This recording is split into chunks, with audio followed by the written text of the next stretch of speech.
It is my pleasure to welcome and introduce our next speaker, Dr. Peter Kilpatrick, President of the Catholic University of America. Dr. Kilpatrick became the 16th President of Catholic University in July of 2022. I'm delighted that he's here to spend some time with us and to review how the university can be of service to the bishops. Welcome, Dr. Kilpatrick. Thank you, Archbishop Berlio. Your Eminences and Your Excellencies, Bishop Cousins, I'm very pleased to announce that the Catholic University is a pleased and privileged supporter of the Eucharistic Revival and the Eucharistic Congress, I believe the largest university sponsor of that event, and we're excited to do that. Thank you for the invitation to speak with you today. I feel very privileged to report on the good work of many of us at the Catholic University of America, and it's fitting to do so in this gathering because it was at the Second Plenary Council of Baltimore in 1866 where the idea of the Catholic University of America first came to life. A little over a year ago, I became the 16th president, and I had not envisioned this as the swan song of my career, nor was I actively seeking to become a university president. But in truth be told, I had enjoyed my time at the other universities that I've served at, and I was looking forward to spending a lot of time with my grandchildren. But when I learned of the opportunity at this university, and especially when I met the community of faithful at the Catholic University of America, I was compelled. My commitment to higher education, combined with my even deeper commitment to my Catholic faith, drew me to consider this challenge. But it was really the unique character of the university in particular that was most compelling to me. The university's stature as the nation's only pontifical university, as the second research university founded in the United States, Johns Hopkins was number one, and as the flagship institution of the U.S. bishops, spoke to me not only of the institution's past, but equally, if not more so, of its promise and its future. Pope Leo XIII approved the founding of the university with the mandate to provide the church with worthy ministers for the salvation of souls and to give to the American Republic her best citizens. Looking around this room reveals the university's response to that mandate. 45 of you are alumni of our university, and if I count the retired among you, over 100 are alumni of our university. We count many thousands of priests, deacons, and religious in your dioceses among our alumni. Our recent body of graduate and undergraduate students hails from 175 dioceses in 46 states, and there are currently 5 Catholic University alumni up for canonization. The full story of this university is that for almost 150 years, bishops, pastors, religious, and laity have had their callings nourished in our classrooms and our chapels. The historic contribution of our institution to the life of the church is significant. And while past successes are worthy of mention, I really want to focus on the future.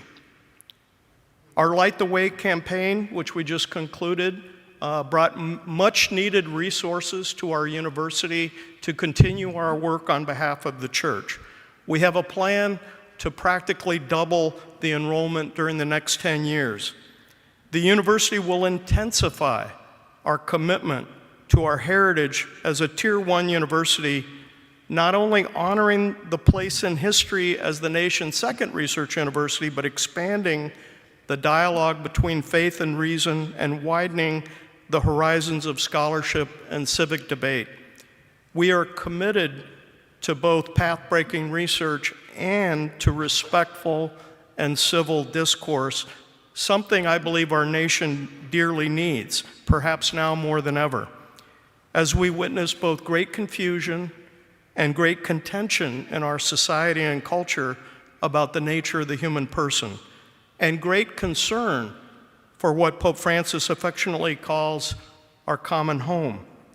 Finally, and perhaps most importantly, at its root, the Bishop's University exists to serve you as our shepherds and the church in general. Catholic University has a unique relationship to you and therefore a unique responsibility. And we take this responsibility very seriously. Now, I've been asked, how is it that you are the Bishop's University today in 2023? And I will tell you that, like many Catholic universities, we have a board within a board called the Board of Fellows. And the Board of Fellows is predominantly our cardinal trustees and our bishop trustees. And so in a very real sense, the bishops run our university and govern our university. And I'm very proud of that.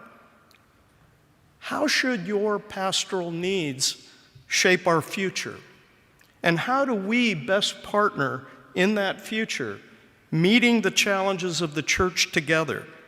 In its essence, this question is the heart of my visit with you today. How might we better serve you? My hope is that this question of you will lead to a robust dialogue amongst us going forward. This summer, I sent a survey to capture your experience of our relationship. Over 60 of you have generously responded, and for that, I extend my heartfelt thanks. For those of you that have not been able to respond, we want to hear from you. Your responses will be tremendously helpful in our planning. The survey can be found in the materials you were given today, including an internet link to be quickly completed online. But from the responses that I did receive from the 60 of you, 4 broad themes emerged which I would like to share with you. First, you want to hear from us more often. Many of you have said that you do not feel well informed about the life of our university, and I hope we can provide a corrective to that. Second, you want us to safeguard the Catholic identity of the university and the faithful transmission of the teachings of our church, both in the classroom and in student life. Third, you desire more online offerings and degree programs to benefit priestly and lay ministry formation. I'm pleased to announce today that our participation in the Eucharistic Congress will include a priest track that we have organized for the benefit of the priests in your diocese. And finally, for many, you appreciate the university, but geographical distance dilutes its value in the day-to-day life of your diocese. We need to bridge that gap. The establishment of our branch campus in Tucson, where we now have nearly 100 students, is one step in that direction. It's also an opportunity to serve the growing Hispanic population of our church, something that we're very intent on. We are listening and we are asking ourselves, how can we strengthen areas you feel we are doing well while taking initiative where there is room for growth and turning your feedback into action? This semester, I created a new position in our university, the Vice President for Ministry and Mission, as part of our university's cabinet, anchoring formally faith and mission in the governance of our university. Now, everyone tells me I'm the chief mission officer, and I get that, but I appointed Father Aquinas Gilbeau, OP, as the first person to hold this position. Father Aquinas has served our community as chaplain and head of campus ministry for the last 18 months with excellence and with great devotion. Beyond his spiritual leadership, I trust his judgment and I seek his counsel to help navigate the course of our university. We also recently established an Office of Diocesan Engagement, a bridge between the university and the 194 dioceses, archdioceses, and eparchies around the country.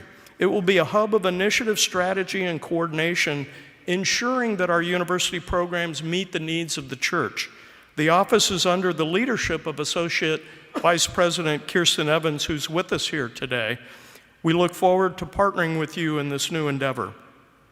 There are many other initiatives across campus we believe are of value to the life of the church and potentially of interest to you. You can find information on many of these in the literature that was provided you today. Others you will learn about through our ongoing communication with you in the future. Before I go, I have 3 requests for you. First, please look to our university, the Catholic University of America, as a resource placed at your disposal. Lean on us, ask us, collaborate with us. Supporting you in our mission and in your mission is how we fulfill our mission. Second, please come visit us. The last 3 popes have come to our campus in Washington, D.C. We have a vibrant campus, and it is a wonderful place. Our students are kind, inquisitive, fun-loving, and hungry for knowledge and for truth. We have 7 chapels with the Blessed Sacrament, with daily Mass offered in them. Student holy hours take place 3 times a week. Confessions are offered twice daily. This is all above and beyond what the Basilica does, which many of you know is quite extensive.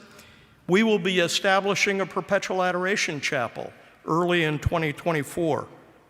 When at the USCCB, please drop in. We welcome hosting you as a guest lecturer for a class or an evening event, or arranging a formal visit with the faculty and students of our ecclesiastical schools. We are also happy to organize a lunch or a coffee on campus with students from your diocese. I know they love to hear from their bishop. Students really enjoy that time. They love seeing their bishops on campus. If you have time, you can always stop in to hear confessions or celebrate Mass with us. Become a part of our community. We want to see more of you. Finally, help us grow. Help us raise awareness of the university in your diocese so that we may pursue our ambitious goals for the church. I close with a word of gratitude for the support that you and your faithful offer Catholic University through the National Collection. Taken up in many dioceses, this collection helps underwrite a number of the initiatives that I've discussed here today. It supports seminary formation, the tuition discounts for students from your diocese, spiritual life on our campus, and projects that go to the heart of our Catholic identity. Thank you for supporting us. In return, we pledge to be good stewards of your generosity, turning it into a living resource for the life of the church. The future holds great promise for the Catholic University of America. That promise only has meaning in service of and in close partnership with you. We are your university. Please look to us as an ally in your stewardship of the faith. We look to you as our guides going forward. We ask for your input, involvement, advocacy, and especially your prayers. Please be assured that you have mine. I welcome the opportunity to discuss these and any other topics with you at our reception here later this afternoon, which will start right after this session, 3:30 in the Waterview A and B rooms on the bottom floor of the hotel. Thank you very much, and if there are any questions, I'd be delighted to answer them. Thank you.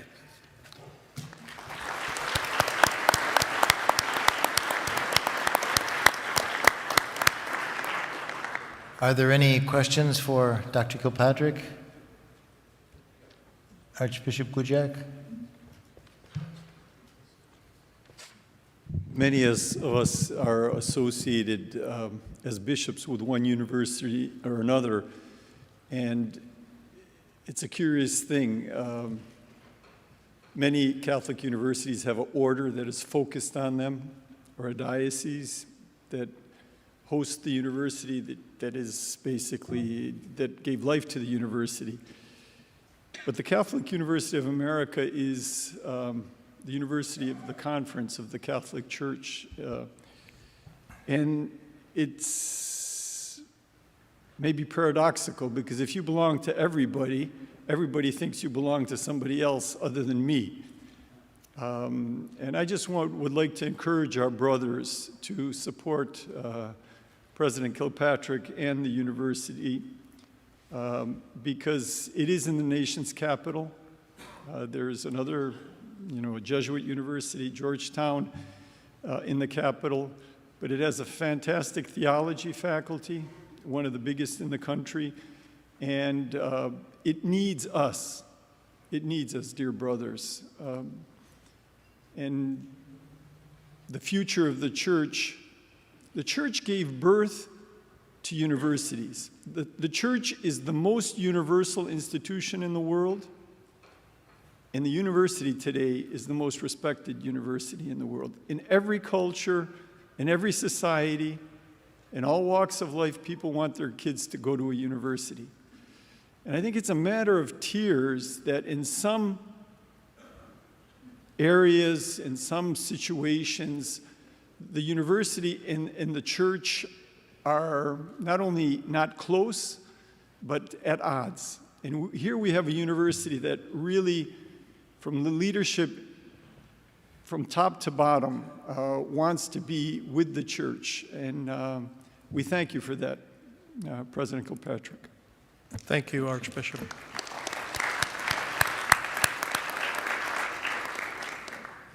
President Kilpatrick, I would just like to thank you very much for your efforts.